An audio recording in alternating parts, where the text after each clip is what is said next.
I smoothed my dress for the 100th time, taking a deep breath before stepping into the grand foyer of the Finnegan estate. The chandelier sparkled overhead, casting a warm glow on the polished marble floors. This was it, my official introduction to Daniel's family as his wife. "There you are, darling," Daniel said, appearing at my side. He squeezed my hand reassuringly. "Ready to meet everyone?" I nodded, forcing a smile. "As ready as I'll ever be." We made our way through the crowd of well-dressed guests, stopping to chat with various aunts, uncles, and cousins. I tried to keep track of names and faces, but it was overwhelming. Just as I was starting to relax, I heard a sharp voice behind me. "So this is the new Mrs. Reed." I turned to find myself face to face with Adelaide Finnegan, my mother-in-law. Her critical gaze swept over me, lingering on my simple cocktail dress. "It's lovely to finally meet you, Mrs. Finnegan," I said. Extending my hand, she ignored it, instead lifting her crystal wine glass. "I do hope you'll make an effort to learn about wine, dear. It is the family business, after all." Daniel stepped in. "Mom, Ella's already quite knowledgeable about—" "Oh, please, Daniel," Adelaide cut him off. "I'm sure your physical therapist wife has many talents, but I doubt wine appreciation is one of them." I felt my cheeks burning. "Actually, Adelaide!" A booming voice interrupted. Gregory Finnegan approached, clapping a hand on Daniel's shoulder. "There you are. I see you've met our Ella." Adelaide's lips thinned. "Yes, we were just discussing her expertise." Gregory turned to me with a warm smile. "Don't let this one intimidate you," he said, jerking a thumb at his wife. "I'm sure you'll fit right in." "Thank you, Mr. Finnegan," I said gratefully. "Please call me Gregory. We're family now." Adelaide's nostrils flared. "Speaking of family, I believe it's time for the toast. Daniel, come along."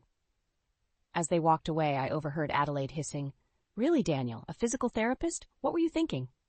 I blinked back tears, trying to compose myself. A server passed by with a tray of wine glasses, and I grabbed one, downing half of it in one gulp. "Whoa there," a voice said. I turned to see a woman in her late 50s smiling at me. "First time meeting Adelaide?" I nodded ruefully. "That obvious?" She laughed. "I'm Rosemary, a distant cousin. Don't worry, we've all been there. Adelaide can be challenging." "That's putting it mildly," I muttered. Rosemary patted my arm. "Just remember, you married Daniel, not his mother. Now come on, let's get you another drink before the toast." We made our way to the bar, where Rosemary ordered 2 glasses of red wine. As we waited, I noticed Adelaide glaring at us from across the room. "So, Ella," Rosemary said, "tell me about yourself. How did you and Daniel meet?" I launched into the story, grateful for the distraction. Just as I was finishing, Daniel appeared at my side. "There you are," he said, kissing my cheek. "I see you've met Rosemary." "Yes, she's been very kind," I replied. Daniel lowered his voice. "Listen, I'm sorry about my mother. She'll come around, I promise." Before I could respond, Gregory clinked his glass for attention. "If I could have everyone's attention, please. I'd like to propose a toast to the newest member of our family, Ella Reed." All eyes turned to me, and I felt my face flush. Adelaide's gaze was particularly piercing. Gregory continued, "To Ella, who has already brought so much joy to our Daniel, may she always feel welcome in our home and our hearts." As glasses clinked around me, I took a sip of wine, praying I wouldn't choke. Suddenly Adelaide's voice rang out, and perhaps Ella would like to say a few words. After all, she is joining quite a prestigious family. I'm sure she has some thoughts on the matter. The room fell silent. Daniel squeezed my hand, but I knew I had to face this on my own. Taking a deep breath, I stepped forward, my wine glass trembling slightly in my hand. I never expected a wine magazine to be the catalyst for World War III in the Finnegan household, but here we were. The latest issue of Vintner's Voice had just arrived, and Adelaide's shrill voice echoed through the manor. "This is preposterous," she shrieked, storming into the living room, where Daniel and I were enjoying a quiet morning. "How dare they give our Celestial Cabernet only 88 points? It's an outrage," Daniel sighed, setting down his coffee. "Mom, it's just one review. We can't expect top marks every time." Adelaide's eyes narrowed. "Just one review? This could ruin us, Daniel. Our reputation—" "Is still intact," I interjected, trying to keep my voice calm. 88 points is still a good score." She whirled on me, her face flushed. "What would you know about it? You probably can't tell the difference between a fine wine and grape juice." I bit my tongue, reminding myself that engaging would only make things worse. Daniel stood up, placing a hand on his mother's arm. "Mom, that's enough. Ella's right. We shouldn't overreact." Adelaide jerked away from him, flipping through the magazine. Suddenly, she froze, her eyes widening. What is this?" I leaned forward, curious despite myself. There, on the page, was a glowing review of a wine I'd suggested for our new budget-friendly line. 95 points and a Critics' Choice Award. "Impossible," Adelaide muttered. This swill? It can't be." "That's wonderful news," Gregory said, entering the room. "Ella, this was your idea, wasn't it?" "Well done." Adelaide's head snapped up, her gaze locking onto me with laser-like intensity. "You," she hissed. "You did this on purpose, didn't you? To humiliate me?" I felt the blood drain from my face. "What? No, of course not. I just thought. You thought you'd show up the family expert, is that it?" Adelaide advanced on me, her voice rising. "Little Miss Nobody from nowhere, thinking she can waltz in and take over." Daniel stepped between us. "Mom, stop it. This isn't Ella's fault." "Oh, defend her. Why don't you?" Adelaide sneered. "Your precious wife, who probably learned everything she knows about wine from the bargain bin at the grocery store." The room fell silent. I could feel tears pricking at my eyes, but I refused to let them fall. Gregory cleared his throat awkwardly. "Adelaide, that's quite enough," he said firmly. "Ella's contribution has clearly been valuable. We should be celebrating, not." "Celebrating?" Adelaide laughed bitterly. "Oh yes, let's celebrate the death of standards in this family. First Daniel marries a commoner, and now we're praising cheap plunk. What's next? Boxed wine?" I couldn't take it anymore. Standing up, I faced Adelaide directly. "Mrs. Finnegan, I understand you're upset about the review, but that doesn't give you the right to insult me or my background. I may not have grown up in your world, but I'm here now, and I'm trying my best to contribute." Adelaide's eyes glittered dangerously. "Oh, you're contributing all right, to the downfall of everything this family has built. You think you can just walk in here with your middle-class tastes and change everything?" "That's enough," Daniel shouted, startling us all. "Mom, I love you, but I won't stand here and let you talk to my wife like this. Ella is family now, whether you like it or not." Adelaide recoiled as if she'd been slapped. For a moment, I thought she might apologize. Instead, she straightened her spine and looked down her nose at me. "Family?" she said coldly. "We'll see about that." "This isn't over, Ella. Not by a long shot." With that, she swept out of the room, leaving a stunned silence in her wake. Daniel put his arm around me, pulling me close. "I'm so sorry," he whispered.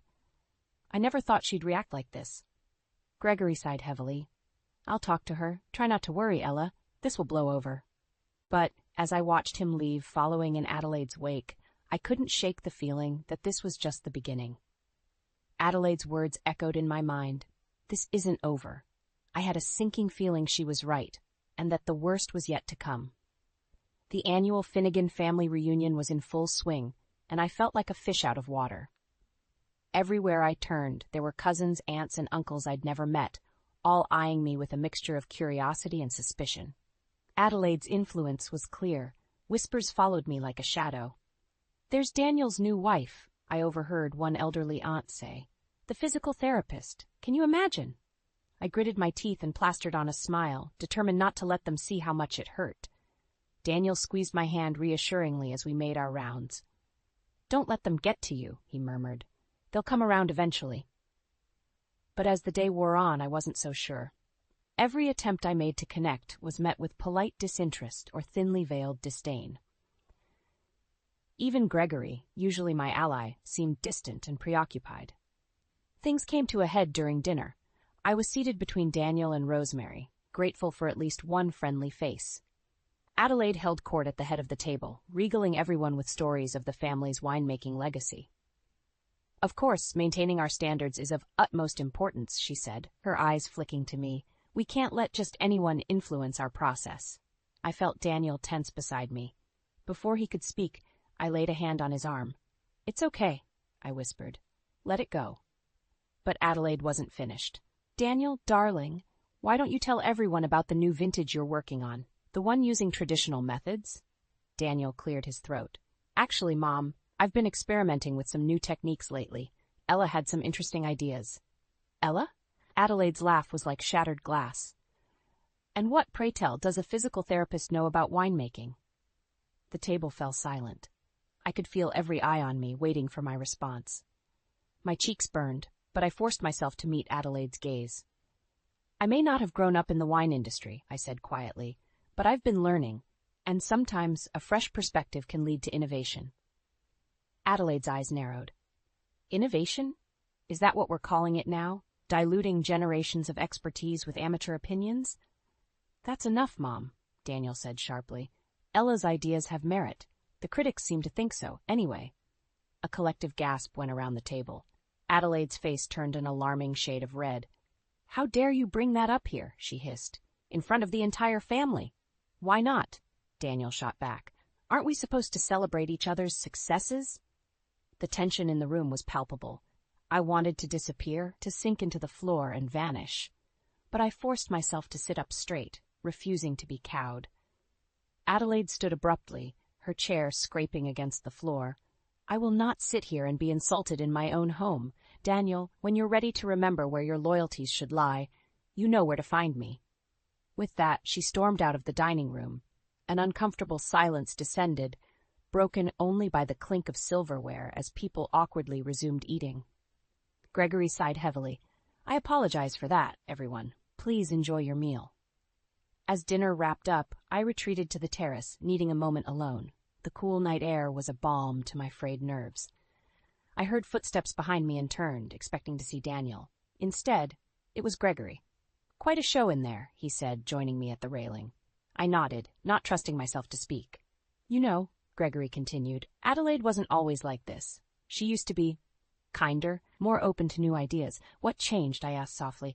Gregory's eyes were distant. Time, pressure, the weight of expectations, carrying on a family legacy. I turned to face him fully. Mr. Finnegan, Gregory, I want you to know that I'm not trying to change everything. I respect this family's history. I just want to contribute, to be a part of it. He studied me for a long moment, then nodded. I believe you, Ella. And for what it's worth, I think you're good for Daniel. For all of us, really. Just then, we heard raised voices from inside. Daniel and Adelaide were arguing, their words muffled, but their tones clear. I should go, I said, moving towards the door. Gregory caught my arm. Ella, wait. There's something you should know about Adelaide, something that might explain. But before he could finish, the terrace doors burst open. Daniel stood there, his face a mask of anger and hurt. That's it, he said, his voice shaking. I'm done. We're leaving. As he took my hand and led me away, I caught one last glimpse of Adelaide's face through the window. The triumph in her eyes sent a chill down my spine. Whatever Gregory had been about to tell me, I had a feeling things were about to get much, much worse. The tension in the Finnegan household was palpable as we gathered for the monthly family meeting. Daniel and I sat side by side, our hands clasped tightly under the table. Adelaide's eyes bore into us from across the room, her lips pursed in a thin line of disapproval. Gregory cleared his throat. Now, as you all know, our annual charity gala is coming up. We need to finalize the wine selection for the event. Before anyone could speak, Adelaide's voice cut through the air like a knife. I nominate Ella to lead the wine selection committee this year. My head snapped up in shock. Daniel's grip on my hand tightened. Mom, that's not fair, he protested. Ella's still learning about... Oh, Adelaide's eyebrow arched. I thought you said her ideas had merit. Surely she's up to the task? I could feel the trap closing in around me. If I refused, I'd be admitting my inadequacy. If I accepted, I'd be setting myself up for failure in front of the entire wine community. Taking a deep breath, I met Adelaide's gaze. I'd be honored to lead the committee. A flicker of surprise crossed Adelaide's face before she masked it with a smug smile. Wonderful. I'm sure you'll do your best. As the meeting adjourned, I felt a tap on my shoulder. It was Rosemary, her eyes filled with concern. Ella, dear, are you sure about this? The gala is a big deal. The wrong choice could be disastrous for the family's reputation. I nodded, trying to project more confidence than I felt. I know, but I have to try. Over the next few weeks, I threw myself into research. I consulted wine experts, pored over vintage charts, and tasted more wines than I could count. Daniel supported me every step of the way, but I could see the strain it was putting on him. One evening, as I was finalizing my selections, Daniel entered our study looking troubled. "Ella, I just got off the phone with Mom. She's not happy with your choices." I sighed, rubbing my temples. Of course she's not. "What did she say?" Daniel hesitated. "She thinks they're too unconventional. She's threatening to go to the board if you don't change them." I felt a surge of anger. "She can't do that. This is my responsibility now." I know, Daniel said, pulling me into a hug. "We'll figure it out." The night before the gala, I was doing one last check of the wine cellar when I heard footsteps behind me. I turned to see Adelaide, her face unreadable in the dim light. "Mrs. Finnegan," I said cautiously, "can I help you with something?" She moved closer, her eyes never leaving mine. "I just wanted to see how our little sommelier was doing. Nervous?" I straightened my spine. "No, I'm confident in my choices." Adelaide's laugh was cold. "Oh, my dear, confidence won't save you when you serve subpar wine to some of the most discerning palates in the country." As she turned to leave, she paused. "You know, it's not too late to change your mind. I'd be happy to assist you." I shook my head. "Thank you, but I've made my decision." "Very well," she said softly. "On your head be it." The morning of the gala dawned bright and clear. As I entered the cellar to begin preparations, something felt off. I approached the cases containing my carefully selected wines, my heart pounding. With trembling hands, I opened the first bottle, bringing it to my nose. The acrid smell hit me immediately. Corked. I grabbed another bottle, then another. All ruined. Panic rose in my throat as the realization hit me. Someone had tampered with the wine, and I had a sickening feeling I knew exactly who was responsible. My mind raced. The gala was hours away. Hundreds of guests would be arriving soon. I had no time to source new wines, and using the backup selection would be admitting defeat. As I stood there, surrounded by spoiled wine, I knew I had to make a choice. I could either admit defeat and let Adelaide win, or I could find a way to turn this disaster into an opportunity.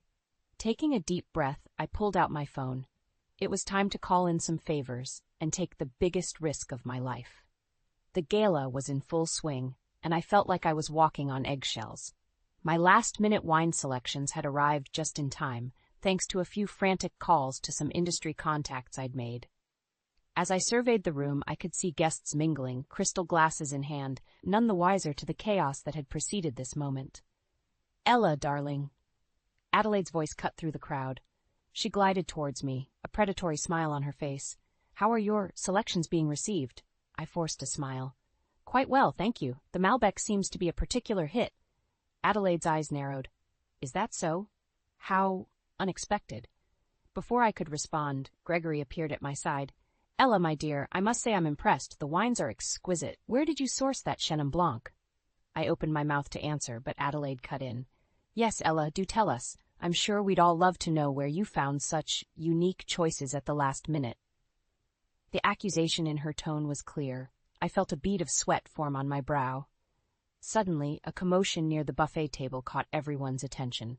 One of the guests, an influential wine critic, was doubled over, retching violently. "Oh my God," someone gasped. "Is he all right?" As chaos erupted around us, Adelaide's voice rose above the din. "It must be the wine. Ella, what have you done?" All eyes turned to me. I felt the room spinning, my carefully laid plans crumbling around me. "No, that's impossible. I tasted everything myself. It was fine." Gregory stepped forward, his face grave. "Ella, I think you'd better explain what's going on." With trembling hands, I recounted the discovery of the spoiled wine and my scramble to replace it. As I spoke, I saw doubt and suspicion creep into the faces of those around me. Adelaide's triumphant smirk was almost unbearable. "You see? I told you she wasn't up to this task. Now she's poisoned our guests." "That's not true," I protested. "Someone tampered with the original selection. I had to." "Tampered?" Adelaide gasped, feigning shock. "Are you accusing someone in this family of sabotage?" The tension in the room was palpable. I could see Daniel pushing his way through the crowd, Fidza's concern etched on his face. But before he could reach me, Gregory held up a hand. "Enough," he said, his voice quiet but firm. "Ella, these are serious accusations. Do you have any proof?" I hesitated, my mind racing. I don't, but—" "Then I think it's best if you leave," Gregory said, his disappointment evident. "We'll discuss this later." As security began to escort me out, I caught sight of Adelaide's smug expression. Something inside me snapped. I couldn't let her win. Not like this. "Wait," I called out, my voice stronger than I felt. "There's something you all need to know." The room fell silent. Even Adelaide looked taken aback by my sudden outburst. "I may not have proof of the tampering," I said, my heart pounding, "but I do have proof that the wines I served tonight are not responsible for what happened. Because they're not the wines I originally selected." Murmurs rippled through the crowd. Gregory's brow furrowed. "What do you mean?" Taking a deep breath, I launched into the full story. The spoiled wine, my frantic calls, the last-minute substitutions. As I spoke, I saw realization dawning on some faces, skepticism on others. "If you don't believe me," I finished, "check the cellar. The original ruined bottles are still there." For a long moment, no one moved. Then, to my surprise, Rosemary stepped forward.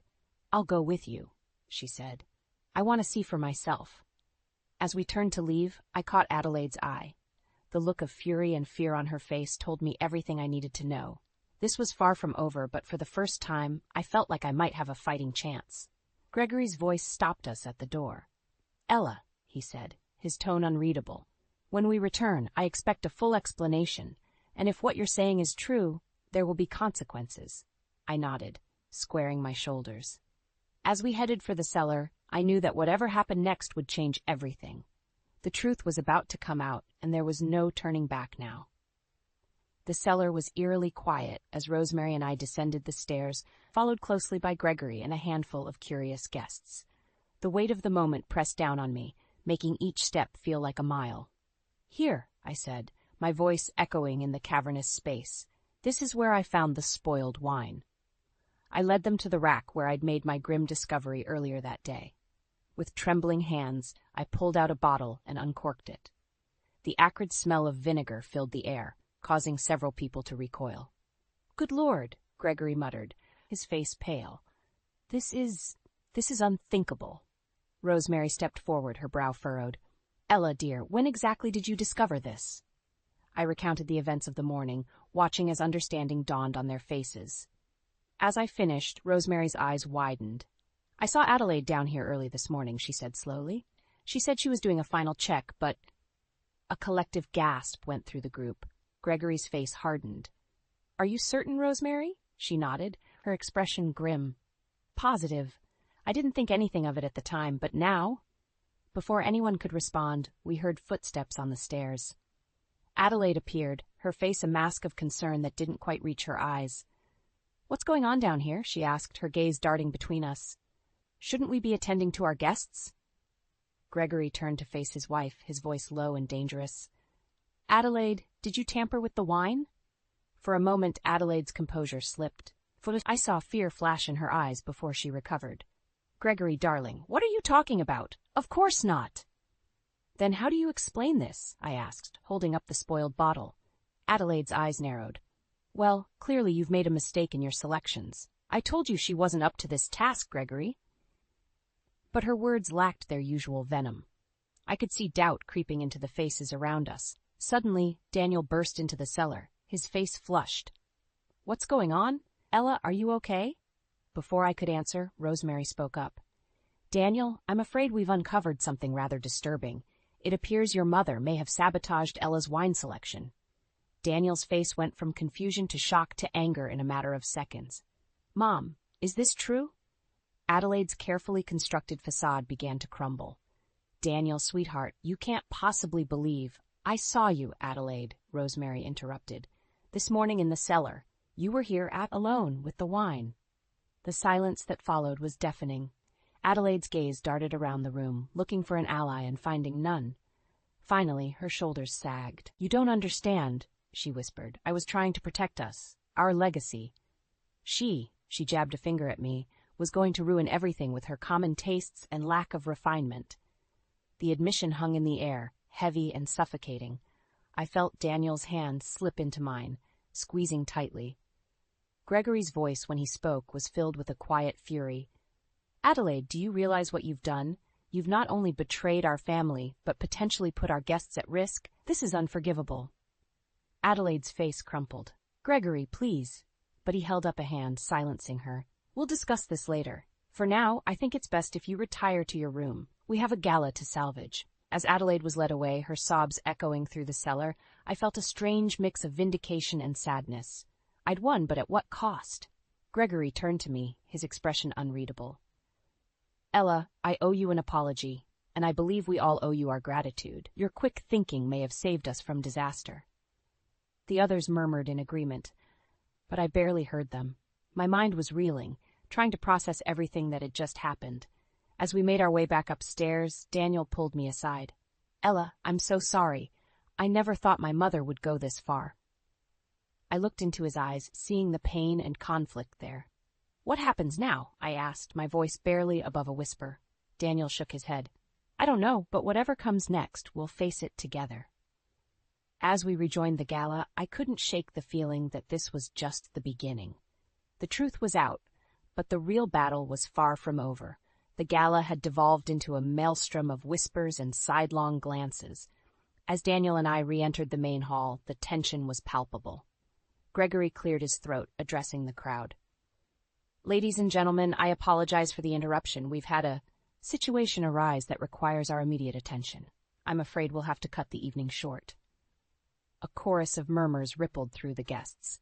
I could feel their eyes on me, questioning, accusing. My cheeks burned with a mix of shame and anger. Suddenly, Adelaide's voice rang out from the top of the grand staircase. "Oh, don't let me spoil your fun." All heads turned.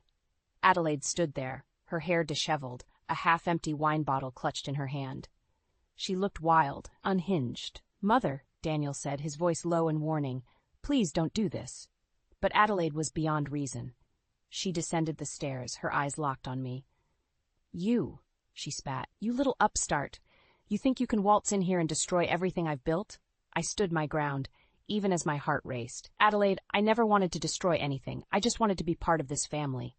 She laughed, a harsh, bitter sound. "Family? You know nothing about family, about legacy, about sacrifice." Gregory stepped forward. "Adelaide, that's enough. You're making a scene." "A scene?" she shrieked. "Oh, I'll give you a scene." Before anyone could react, Adelaide hurled the wine bottle. It sailed past my head, missing me by inches, and shattered against the wall behind me.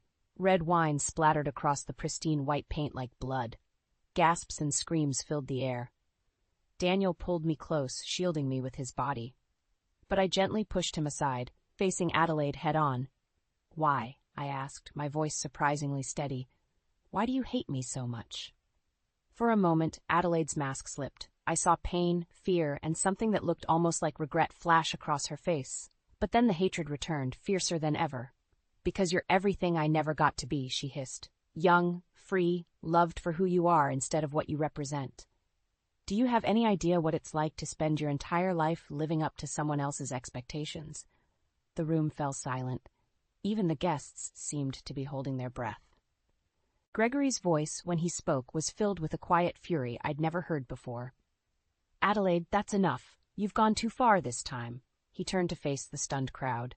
"I apologize, everyone. It seems my wife is unwell. Please, enjoy the rest of your evening. The Finnegan family thanks you for your understanding." As security discreetly led Adelaide away, her sobs echoing through the hall, Gregory approached Daniel and me.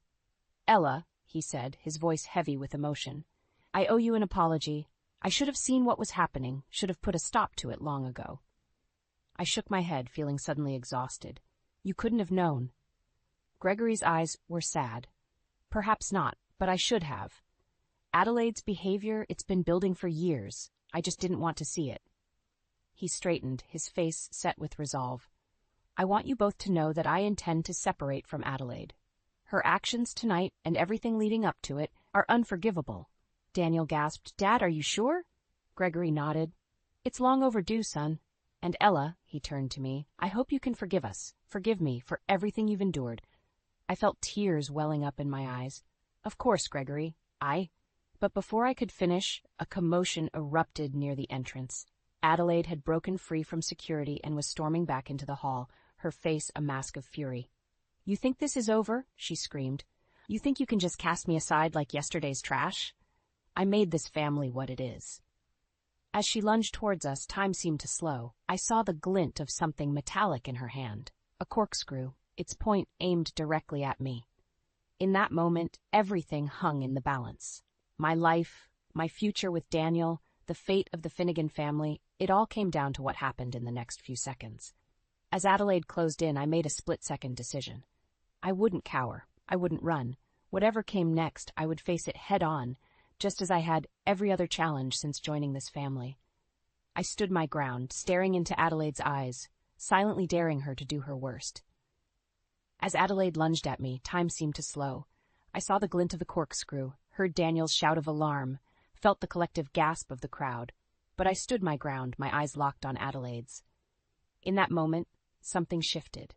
Adelaide's face crumpled, the fury giving way to anguish. The corkscrew clattered to the floor as she collapsed, sobbing uncontrollably. "I'm sorry," she wailed. "I'm so sorry. I've ruined everything." The silence that followed was deafening. I looked around at the stunned faces of the guests, at Gregory's mix of relief and sorrow, at Daniel's concern. Then, surprising even myself, I knelt beside Adelaide. "It's okay," I said softly, placing a hand on her shoulder. "It's over now." Security gently led Adelaide away, and as the commotion died down, I felt a wave of exhaustion wash over me. Daniel wrapped his arms around me, and I leaned into his embrace. "It's really over," I whispered. 1 year later, I stood in the vineyard, cradling my swollen belly as I watched the sun set over the rows of grapevines. So much had changed since that fateful night. Adelaide had gone to a rehabilitation center, finally confronting the demons that had driven her for so long. Gregory had made good on his promise to separate, but he'd also shown compassion, ensuring Adelaide had the help she needed. As for me and Daniel, we'd thrown ourselves into the family business with renewed passion. My commoner's palate, as Adelaide had once sneered, turned out to be a blessing. The wine I'd selected for the gala, the one that had sparked so much drama, had become a runaway hit. Ella's Blend, as we'd named it, was now the flagship wine of the Finnegan estate.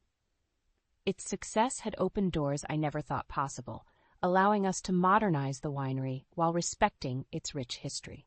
"There you are." Daniel's voice pulled me from my reverie. He joined me, wrapping an arm around my waist. "How are my two favorite people doing?" I smiled, placing his hand on my belly.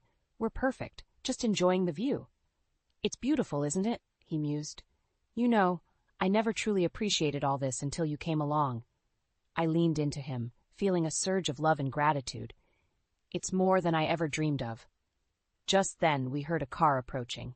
My heart skipped a beat as I recognized the vehicle. "She's here," I whispered. Daniel squeezed my hand. "Are you sure about this?" I nodded. "It's time." We walked to the house, arriving just as Adelaide stepped out of the car. She looked different, softer somehow, the hard edges of bitterness worn away by time and introspection. "Ella, Daniel," she said, her voice trembling slightly. "Thank you for having me." I stepped forward, taking her hands in mine. "Welcome home, Adelaide." Her eyes filled with tears as she took in my pregnant form. "Oh, my dear, you look radiant." As we led her inside, I felt a sense of peace settle over me. The journey had been hard, filled with pain and conflict, but it had led us here, to understanding, to forgiveness, to family. Later that evening, as we sat around the dinner table, Gregory and Rosemary joining us in a show of unity, I looked at the faces of my family. My hand found Daniel's under the table, and I felt our child kick, as if sensing the moment's significance. Adelaide raised her glass of sparkling cider. "To new beginnings," she said, her voice thick with emotion. As we echoed her toast, I realized that this messy, complicated, beautiful family was everything I'd ever wanted. We'd been through fire, but we'd emerged stronger, our bonds tempered by adversity. The future stretched out before us, as rich and complex as the finest wine, and I couldn't wait to savor every moment of it. As the conversation flowed around me, I caught Adelaide's eye. She gave me a small, genuine smile, one of gratitude, of acceptance, of hope, and I knew in that moment that everything we'd endured had been worth it. This was my family now, in all its imperfect glory, and I wouldn't have it any other way. I swallowed the last of the painkillers, feeling the familiar lump in my throat. My husband, Adrian, his gaze fixed on the pill bottle, spoke in a tone dripping with impatience. "You've taken your meds, Eliza. No more excuses, right? Get on with the vacuuming." I winced, not just from the physical pain of my endometriosis, but from the sting of his words. "Just Give it a moment to kick in. I'll clean up properly, Adrian. His response was a deep, exaggerated sigh, the kind that made me feel like a burden. As I struggled to suppress my own sigh, a sudden, sharp pain shot through my back. Collapsing to the floor, I looked up in disbelief to see Adrian, standing over me with a sneer. Stop with your menstrual cramp theatrics, Eliza. Just get the job done. His voice was as cold as the floor I lay on. I, Eliza, at 32, found myself trapped in a marriage that had turned from a dream into a nightmare. Adrian and I met at the sales company where we both worked. He was the star salesman, known for his charm and quick wit. I was the newbie, eager and admiring. His mentorship turned into friendship, then into love, or so I thought. Our marriage began like a fairy tale, but as time passed, my health condition became a wedge between us. Endometriosis wasn't new to me, but Adrian's attitude towards it was. Initially, he was understanding, even caring. But after marriage, his empathy faded like mist in the morning sun. His disdain wasn't limited to my health issues. Adrian's career took off, and with that came arrogance. We both contributed to our household, but he made significantly more, and he never let me forget it. My efforts around the house were invisible to him. His eyes only saw the moments I spent resting, never the hours of pain-filled labor. When we moved to a new house, a step forward in our life together, his true colors bled through even more. He decided to host a family gathering to show off our new home. He handed me the list of guests, a mix of relatives, each with their own dietary preferences and dislikes. Make sure everyone's happy, Eliza. No shortcuts, no excuses. I spent nights planning the menu, juggling the contrasting tastes and preferences. On the eve of the party, with my period in full swing, I managed to decorate the house and prep the food, all the while fighting back tears of pain and frustration. Adrian, oblivious to my struggles, spent the evening laughing at some show on TV, glass in hand, as I labored in the kitchen. I collapsed into bed that night, exhausted, hoping for a few hours of rest before the storm. The morning of the party, I was up before dawn, cooking and setting everything in place. The pain was relentless, but I pushed through, glancing at the clock, racing against time. I managed to set up everything just as the painkillers began to wear off, their effect fading like a mirage in the desert. Sitting gingerly on the sofa, trying to catch my breath, I glanced at Adrian. He sat there, casually sipping his drink, eyes glued to the TV. I opened my mouth to speak, but the words wouldn't come. He noticed my stare and turned to me, annoyance etched on his face. What now, Eliza? Telling me I can't have a drink in my own house? I shook my head, words still trapped. I just need a moment. The party, it's all set. He stood up, his movements deliberate, menacing. You're always just needing a moment, aren't you? Playing the victim over a little stomach ache. My mother never acted like you do. His words were like daggers, each one piercing deeper. As I tried to defend myself, explaining that everything was ready, that I was just taking a brief respite, he cut me off. No more of your excuses. I'm tired of them. And then, without warning, he kicked me, sending me tumbling off the sofa. The physical pain was sharp, but the shock of his action left me numb. I lay there, trying to process what had just happened, as he calmly sat down and started playing a game on his phone, laughing at his screen as if nothing had happened. I was still on the floor, trying to gather my strength to stand, when the doorbell rang. Our guests had arrived. With every ounce of willpower, I pushed myself up and plastered a smile on my face. The day had just begun. As I opened the door, the bright smiles of the arriving relatives clashed starkly with the turmoil within me. Their cheerful greetings and compliments on the house felt surreal, a stark contrast to the pain and humiliation I had just experienced. During the gathering, I moved like an automaton, serving dishes and smiling through clenched teeth. Adrian played the gracious host, charming and witty, a stark contrast to the monster I had seen just moments before. The mask he wore was impeccable, hiding his true nature from the world. Amidst the facade of normalcy, I caught sight of Martin, Adrian's father, standing in the doorway, observing the scene with a frown. His eyes met mine, and for a moment I saw a flicker of concern. He had always been a stern man, a strict father to Adrian, but today his usual sternness seemed tinged with something else. Disappointment, maybe even disgust. As the party continued, Adrian's demeanor grew increasingly jovial with each drink. His laughter was too loud, his gestures too grand. It was a performance, a show put on for the benefit of others. I knew the real Adrian, the one who lurked behind those smiles and charming words. The turning point came unexpectedly. I was in the kitchen, taking a moment to brace myself against the counter, when I heard raised voices from the living room. Peering out, I saw Martin confronting Adrian, his voice booming over the murmur of the guests. "What do you think you're doing, Adrian? I saw how you treated Eliza earlier. Is that how a man behaves? Is that how I raised you?" Adrian, caught off guard, tried to laugh it off. "Come on, Dad, it's nothing. Just a little spat between husband and wife. You know how it is." Martin's face reddened with anger. "A little spat? I saw you kick her, Adrian. That's not how you treat your wife, or any woman for that matter." The room fell silent, all eyes now on the father and son. Adrian's mask slipped, revealing a glimpse of the man I knew too well. "She was just being lazy, Dad. You know how women can be, making a big deal out of nothing. I was just helping her get back on track." His words sent a wave of shock through the room. The relatives looked at each other, disbelief and discomfort written on their faces. Martin stepped closer, his voice low but fierce. "Helping her? By kicking her? Is that what you call help? That's abuse, Adrian. You're abusing your wife." The word abuse hung in the air, heavy and undeniable. Adrian's face twisted in anger, but before he could respond, Martin continued.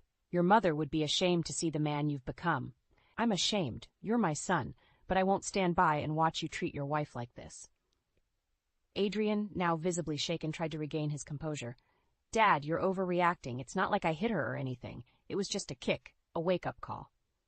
Martin's response was immediate and furious. "A wake-up call? You think physical violence is a wake-up call? That's where you're wrong, son. That's where you've lost your way." The confrontation escalated, with Martin denouncing Adrian's behavior in front of everyone. The family gathering, meant to be a celebration, had turned into a public airing of our private nightmare. As Martin stormed out of the room, followed by a few relatives, Adrian turned to me, his eyes searching for an ally. But I couldn't meet his gaze. I felt exposed, vulnerable, yet strangely liberated. The truth was out, and there was no going back. The rest of the evening passed in a blur. Guests left early, murmuring their goodbyes and casting sympathetic glances my way. Adrian, now subdued, sat silently, the weight of his father's words and the guests' judgment pressing down on him. That night, as I lay in bed, my body aching, my mind raced. The events of the day had shattered the fragile facade of our marriage. Adrian's true nature was revealed, not just to me, but to everyone. The mask had slipped, and the monster was exposed for all to see.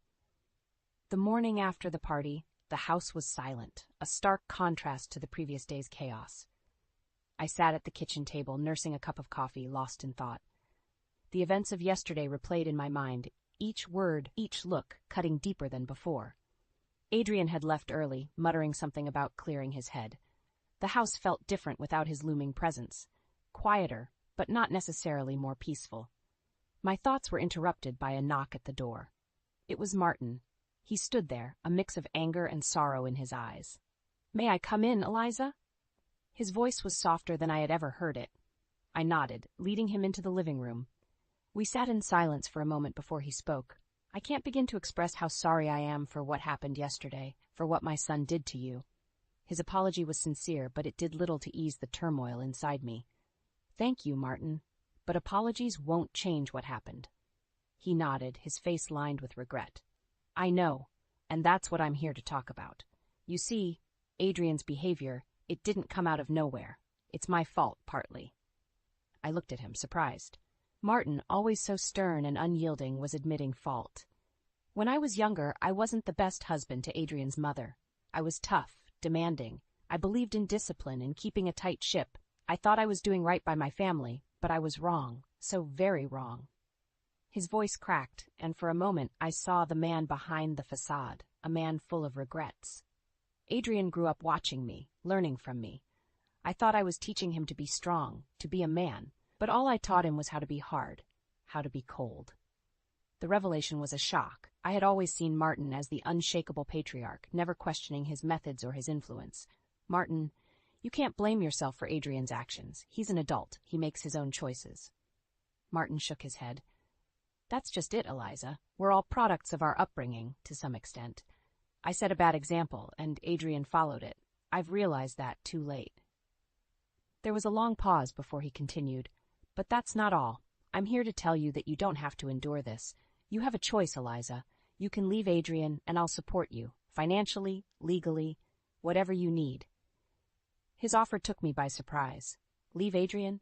The thought had crossed my mind more than once, but the reality of it was overwhelming. Martin, I need to think about this. It's not just a decision, it's my life. I understand, he said, standing up. But remember, you're not alone. You have options, and whatever you decide, I'll be there for you. As he left, I sat there, the weight of his words heavy on my shoulders. The option to leave, to start over, was tempting, but it was also terrifying. What would life be like without Adrian, without the marriage I had invested so much in? The rest of the day passed in a blur of thoughts and emotions. I was angry, hurt, confused, but above all, I was tired. Tired of the pain, the lies, the facade. That night, as I lay in bed, I made a decision. I would leave Adrian. I would start over. It would be hard, maybe the hardest thing I'd ever done, but I owed it to myself to try. The following days were a whirlwind of emotions and decisions. I began to untangle myself from the life I had built with Adrian. Each step was difficult, but Martin's support made it bearable. He helped me find a lawyer and even offered financial assistance, though I declined the latter. Adrian returned home after a few days. His demeanor changed. He was quieter, more contemplative. It seemed the confrontation with his father had shaken him. Eliza, we need to talk, he said one evening, his voice lacking its usual harshness. I braced myself. All right, let's talk. He took a deep breath. I've been doing some thinking, about us, about my behavior. I'm sorry, Eliza, for everything. His apology, though unexpected, didn't erase the pain he had caused. Sorry doesn't change what happened, Adrian. I know, and I don't expect it to, but I want to make things right. I want to change. His words were a surprise, but I was skeptical. Could a person really change so drastically overnight? Change isn't easy, Adrian. It takes more than just wanting it. I'm willing to try. I've even started seeing a therapist. I want to be better, for us. The revelation was shocking. Adrian, seeking therapy? It was a step I never thought he'd take. I'm glad you're seeking help, Adrian, but it doesn't change my decision. I need time and space to heal, to figure out what I want. The hurt in his eyes was evident, but there was also a glimmer of understanding. I get it. Take all the time you need. I just wanted you to know that I'm trying. As the days passed, Adrian's attempts to change were apparent. He was gentler, more considerate, but the scars he had left were too deep, and my decision remained firm. The day I moved out was filled with a mix of emotions: relief, sadness, fear, and hope. Adrian didn't stop me. He just stood there, watching silently as I left our home for the last time. Living alone was a new experience. For the first time in years, I felt a sense of freedom, a sense of control over my life. I could breathe, think, and heal without the shadow of Adrian looming over me. But freedom came with its own challenges. I had to rediscover who I was outside of my marriage, redefine my identity. It was daunting, but also exhilarating. One evening, as I sat in my new apartment, the doorbell rang. It was Martin. He stood there, looking older and more tired than I remembered. Eliza, I need to talk to you. It's about Adrian. I let him in, curious about what he had to say. Adrian's been doing well in therapy. He's making progress, but he's also struggling. He misses you, Eliza. He wants to make things right. I listened, feeling a mix of emotions: pity, anger, indifference. Martin, I appreciate what you're doing, but I can't go back. Not now, maybe not ever. I understand, he said softly, but he's my son. I had to try. As he left, I felt a sense of finality. My life with Adrian was over, and a new chapter was beginning. A chapter where I was in control, where I could write my own story. Life in my new apartment brought a sense of tranquility I hadn't felt in years. The days were mine to fill, the space mine to inhabit without fear or judgment. I found solace in the small things: the quiet mornings, the freedom to make my own decisions, the absence of Adrian's oppressive presence. But this newfound freedom also brought with it a need for introspection. I began to revisit my past, the choices I made, the signs I ignored. In the silence of my apartment, I confronted the reality of my marriage, the manipulation, the emotional abuse, and the deep-seated fear that had become a constant companion. One afternoon, as I sifted through old photos, a wave of anger washed over me. The smiling faces in the pictures were a stark contrast to the memories they now evoked.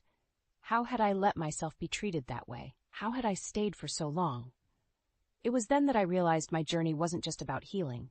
It was about reclaiming my power, my voice. I wanted Adrian to understand the depth of the pain he had caused, to experience the consequences of his actions. I picked up my phone and dialed a number I hadn't used in months. The line rang, and then a familiar voice answered. "Hello, Eliza? Is that you?" It was Adrian's sister, Clara. We had been close once, before everything fell apart. "Clara, hi. It's been a while. I wanted to talk to you about something." Her voice was cautious. "Of course, Eliza. What's on your mind?" I took a deep breath. "I want to tell my story, Clara. I want people to know what happened, what Adrian did." There was a pause on the other end. "Eliza, are you sure? That's a big step, I'm sure. It's time people knew the truth. I'm tired of hiding, of pretending everything was fine." Clara's response was supportive, yet concerned. "Okay, I'm here for you. Whatever you need." I hung up the phone, feeling a mixture of relief and apprehension. I knew that speaking out would be difficult, that it would bring judgment and possibly backlash. But I also knew it was necessary, for my own healing and for the possibility of holding Adrian accountable. In the weeks that followed, I shared my story. First with friends, then in a local support group, and finally in a blog post that Clara helped me publish. The post detailed everything: the abuse, the manipulation, the fear. It was raw, honest, and unflinching. The response was overwhelming. Messages of support poured in, along with stories from other women who had experienced similar ordeals.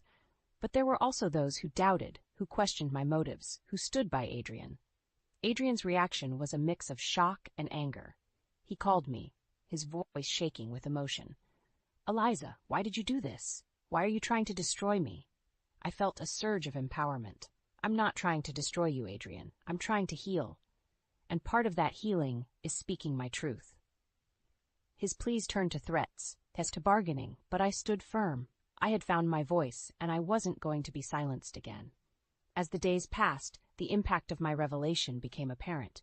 Adrian's reputation suffered, his once charming facade now tainted by the truth of his actions. His friends began to distance themselves, and at work, he faced scrutiny and distrust. It wasn't about revenge. It was about justice, about breaking the cycle of abuse. I had taken back control, not just of my life, but of my narrative. And in doing so, I had exposed Adrian for who he truly was. Several months had passed since I shared my story. The fallout for Adrian had been significant. His social circle had shrunk, and his professional life had taken a hit. But for me, it was a time of rebuilding and rediscovery. I had started therapy, which helped me process my past and envision a future that was mine to shape. One crisp autumn evening, as I sat wrapped in a blanket on my balcony, my phone buzzed. It was a text from Adrian. My heart skipped a beat. I hadn't heard from him in weeks. "Eliza, can we meet? I need to talk to you. Please."